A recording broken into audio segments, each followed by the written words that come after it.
পাঁচমিশালি মাছের রেসিপিটা একবার এভাবে বানিয়ে দেখবেন, খেতে কিন্তু দুর্দান্ত টেস্ট হয়। একঘেয়েভাবে মাছের রেসিপি না বানিয়ে মাঝে মধ্যে কিন্তু এভাবে বানিয়ে নিতে পারেন।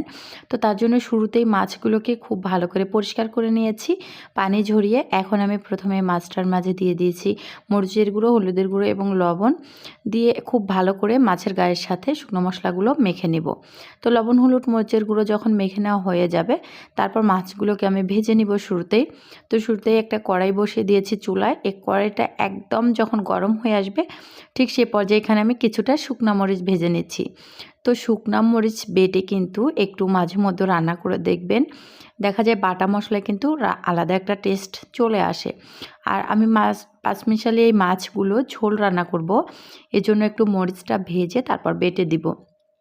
কাঁচা জিরে আর টাটকা বাটা মশলা দিয়ে আজকে রান্নাটা করে নেব, তাতে করে এই মাছটা খেতে আলাদা একটা টেস্ট হয়। তো আপনারা কিন্তু একবার করে নিতে পারেন এভাবে টাটকা বাটা মশলা দিয়ে। তো মাছ যখন পুরোপুরি ভেজে নেওয়া হয়ে যাবে, তখন আমি এটাকে উঠিয়ে নিচ্ছি। ওই তেলেই আমি অ্যাড করে দিব পেঁয়াজ কুচি। তো আমি এখানে দুটো বড় সাইজের পেঁয়াজ কুচি অ্যাড করে দিয়েছি। আমি বেশি পেঁয়াজ দেইনি, কারণ টমেটো দিয়ে রান্নাটা করে নেব, এই জন্য কিন্তু খুব বেশি পেঁয়াজ দেওয়ার প্রয়োজন নেই। তো পেঁয়াজটাকে হালকা একটু ভেজে যখন গোল্ডেন কালার চলে আসবে কিছুটা, ঠিক সে পর্যায়ে এখানে আমি আদা এবং রসুন বাটা দিয়েছি 1 টেবিল চামচ। তারপর কাঁচা জিরে এবং ওই শুকনা মরিচটা বেটে দিয়েছি। তো এবার খুব ভালো করে মশলাটা কষিয়ে নিব। হলুদের গুঁড়া সামান্য একটু দিয়ে দিলাম ওই মশলার সাথে।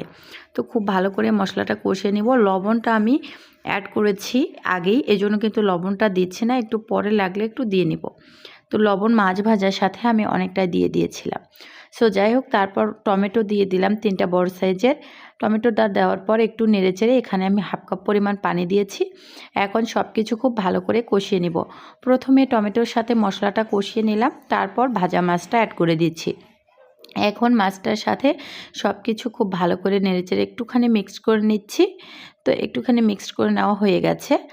এখন আমি এটাকে কিছুক্ষণ রান্না করে নিব। প্রথমেই কিন্তু পানিটা অ্যাড করার প্রয়োজন নেই। 2-4 মিনিট এভাবে রান্নাটা করে নিয়ে তারপর আমি রান্নার জন্য পানিটা অ্যাড করে দিচ্ছি। তো এটা চাইলে না, যেহেতু বাটা মশলায় রান্নাটা করা, একদম পাতলা টাইপের ঝোল রান্না করা যাবে। আবার চাইলে কিন্তু ভুনাও করা যাবে, আবার মাখা মাখা টাইপের ঝোলও রান্না করা যাবে। তো আমি এখন এটাকে নামিয়ে ফেলবো চুলা থেকে। রান্নাটা কিন্তু শেষের পথে। তার আগে একটু ভাজা জিরের গুঁড়ো ছড়িয়ে দিচ্ছি। আপনারা চাইলে এখানে কিন্তু ধনিয়া পাতা কুচি অ্যাড করতে পারেন। চুলা থেকে নামিয়ে নিচ্ছি। আমার ছেলে ও মাছ অনেক পছন্দ করে, ওর জন্য সবসময় এই মাছটা আমি ভুনা না করে ঝোল রান্না করি। ভালো লাগলে অবশ্যই লাইক, কমেন্ট, শেয়ার করে দিবেন। রেসিপি দেখার জন্য অসংখ্য ধন্যবাদ। আল্লাহ হাফেজ।